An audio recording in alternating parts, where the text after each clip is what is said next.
Hello, welcome everybody. And thanks, sorry. Lesson 37. My holiness blesses the world. Whoa. This idea contains the first glimmerings of your true function in the world or why you are here. Your purpose is to see the world through your own holiness or innocence. Thus are you and the world blessed together. No one loses. Nothing is taken away from anyone. Everyone gains through your holy vision. It signifies the end of sacrifice because it offers everyone his full due. And he is entitled to everything because it is his birthright as a son of God. There is no other way in which the idea of sacrifice can be removed forever from the world's thinking. Any other way of seeing will inevitably demand payment of someone or something. As a result, the perceiver will lose, nor will he have any idea why he is losing. Yet is his wholeness restored to his awareness through your vision. Your holiness blesses him by asking nothing of him. Those who see themselves as whole make no demands. I'm asking, I think I'll read one more and we can hold up here. Your holiness is the salvation of the world. It lets you teach the world that it is one with you, not by preaching to it, not by telling it anything, but merely by your quiet recognition that in your holiness or innocence are all things blessed along with you. Can we just talk for a second? What I'm inspired to share right now is that through the ego, we are so convinced that we each have separate private minds, right? With self-seeking agendas that I have my own self-seeking agendas, you have your own self-seeking agendas. And if they don't meet up, we end up having an argument. We have a conflict. Right. Because we're each seeking separate goals, agendas. So what he's talking about here, my innocence, my incorruptible innocence, my holiness, is the fact that the more that I embody it, the more that I rest within it, believe it, recognize it, believe it, accept it, the more I am helping to heal everyone's mind. How could that happen? Okay. Because there's only one Christ mind, of which we all share that one Christ mind. Yeah. So when one mind recognizes through its holiness, its own light, it's able to shed that light or share that light through other minds, right? Reducing the darkness, which is the ego, in their minds. Yeah. Now, when two people or more come together and share that light, the holiness, the innocence, the incorruptible innocence that they are, can we even imagine how many other minds also are touched by that light? Right. That's what I want to share here. Eternal ripple effect, right. Yeah. And again, also this recognition of our innocence, the reasoning behind our innocence is because the separation has not occurred.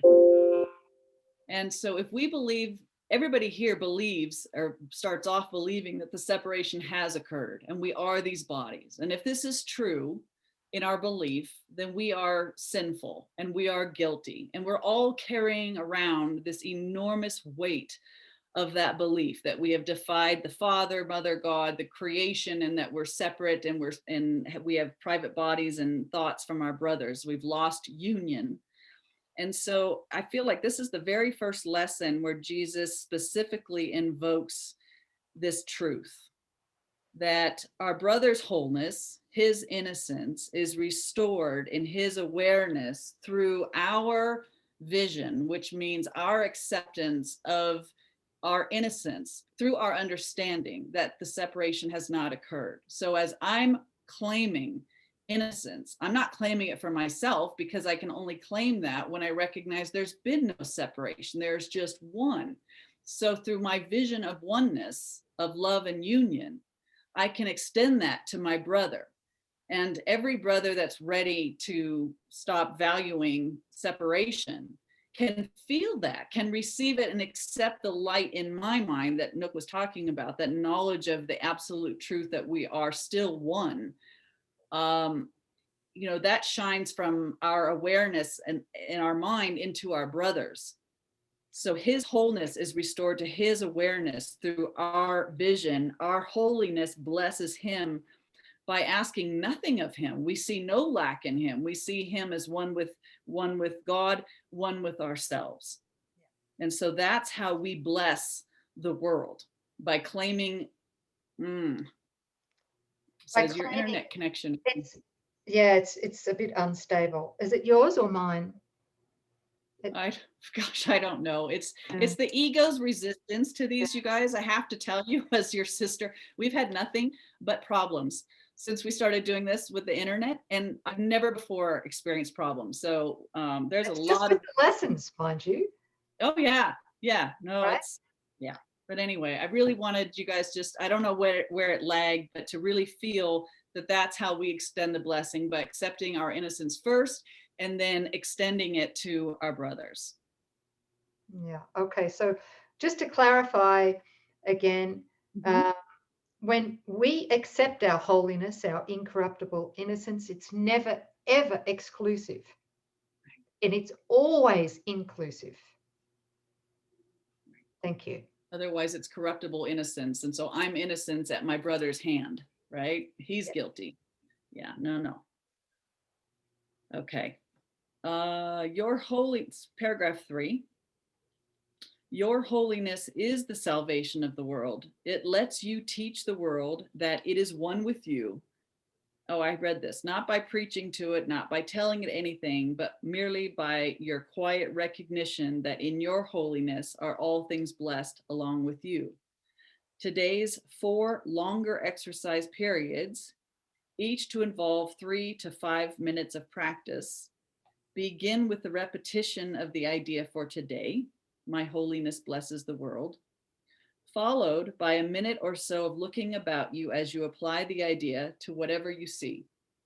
My holiness blesses this chair. My holiness blesses that window. My holiness blesses this body. Then close your eyes and apply the idea to any person who occurs to you, using his name and saying, my holiness blesses you, Nouk. Thank you. Thank you. I needed that. Thank you.